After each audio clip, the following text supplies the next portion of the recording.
वट सावित्री व्रत।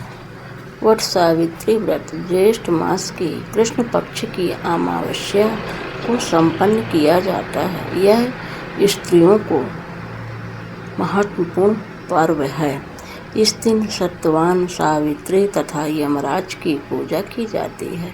सावित्री ने इसी व्रत के प्रभाव से अपने मृतक पति सत्यवान को धर्मराज से छुड़ाया था।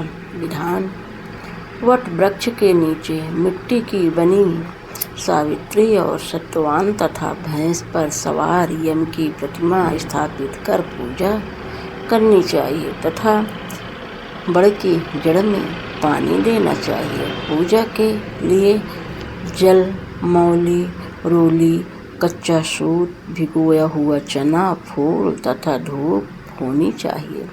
जल से वट वृक्ष को सींचकर तने के चारों ओर कच्चा धागा लपेटकर 3 बार परिक्रमा करनी चाहिए। इसके पश्चात सत्यवान सावित्री की कथा सुननी चाहिए। इसके पश्चात भीगे हुए चनों का बायना निकालकर उस पर यथाशक्ति रुपए रखकर अपनी सास को देना चाहिए तथा उनके चरण स्पर्श करना चाहिए। कथा: मंद देश के राजा अश्वपति ने पत्नी सहित संतान के लिए सावित्री देवी का विधिपूर्वक व्रत तथा पूजन करके पुत्री होने का वर प्राप्त किया। सर्वगुण संपन्न देवी सावित्री ने पुत्री के रूप में अश्वपति के घर कन्या के रूप में जन्म लिया। कन्या के युवा होने पर अश्वपति ने अपने मंत्री के साथ सावित्री को अपना पति चुनने के लिए भेज दिया।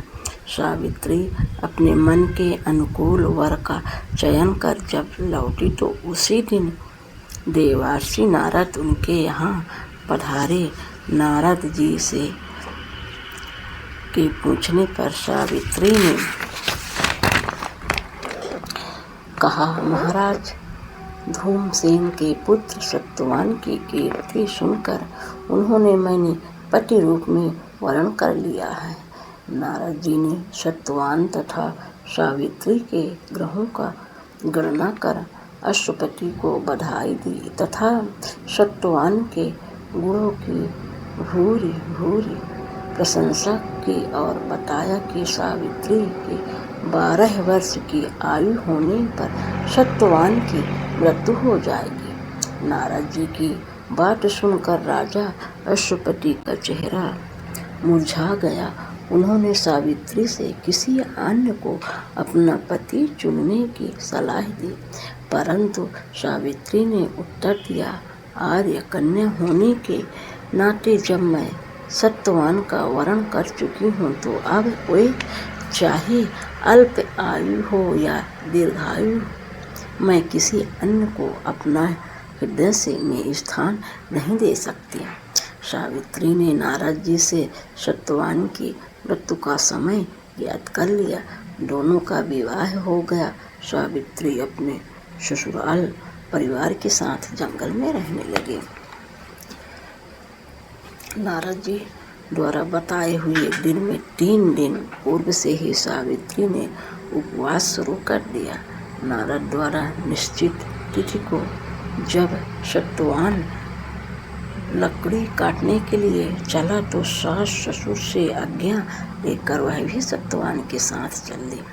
सत्यवान वन में पहुंचकर लकड़ी काटने के लिए वृक्ष पर चढ़ा। वृक्ष पर चढ़ने के बाद उसके सिर में भयंकर पीड़ा होने लगी। वह नीचे उतरा। सावित्री ने उसे बड़ के पेड़ के नीचे लिटाकर उसका सिर अपनी जांघ पर रख लिया। देखते ही देखते यमराज ने ब्रह्मा के विधान की रूपरेखा सावित्री के सामने स्पष्ट की और सत्यवान के प्राणों को लेकर चल दिए।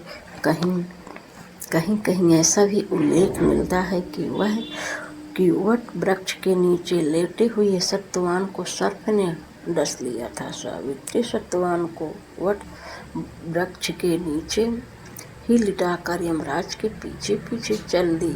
पीछे आती हुई सावित्री को यमराज ने उसे लौट जाने का आदेश दिया। इस पर वह बोली, महाराज, जहाँ पति वहीं पत्नी, यही धर्म है, यही मर्यादा है। सावित्री की धर्मनिष्ठा से प्रसन्न होकर यमराज बोले, पति के प्राणों के अतिरिक्त कुछ भी मांग लो। सावित्री ने यमराज से सास ससुर की आंखों की ज्योति और दीर्घायु मांगी। यमराज तथास्तु कहकर आगे बढ़ गए। सावित्री भी यमराज के पीछा करती रही। यमराज ने अपने पीछे आते सावित्री से वापस लौट जाने को कहा तो सावित्री बोली, पति के बिना नारी के जीवन का कोई सत्कर्ता नहीं। यमराज ने सावित्री के पति व्रत धर्म से खुश होकर पुनः वरदान मांगने के लिए कहा।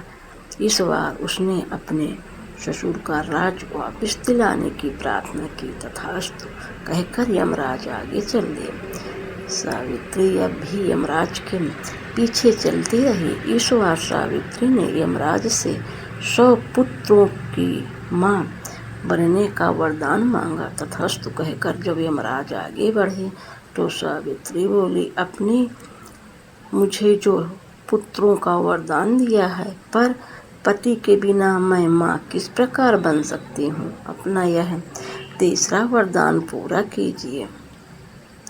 सावित्री के धर्म, निष्ठा, ज्ञान, विवेक तथा पतिव्रत धर्म की बात जानकर यमराज ने सत्यवान के प्राणों को अपने पास से स्वतंत्र कर दिया। सावित्री सत्यवान के प्राण को लेकर वट वृक्ष के नीचे पहुंची, जहां सत्यवान का मृत शरीर रखा था। सावित्री ने वट वृक्ष की परिक्रमा की तो सत्यवान जीवित हो उठा। प्रश्न चित्त सावित्री अपने सास ससुर के पास पहुंची तो उन्हें नेत्र ज्योति प्राप्त हो गई। इसके बाद उनका खोया हुआ राज भी उन्हें मिल गया। आगे चलकर सावित्री 100 पुत्रों की माता बनी। इस प्रकार चारों दिशाएं सावित्री के पति व्रत धर्म के पालन की कीर्ति से गूंज उठी।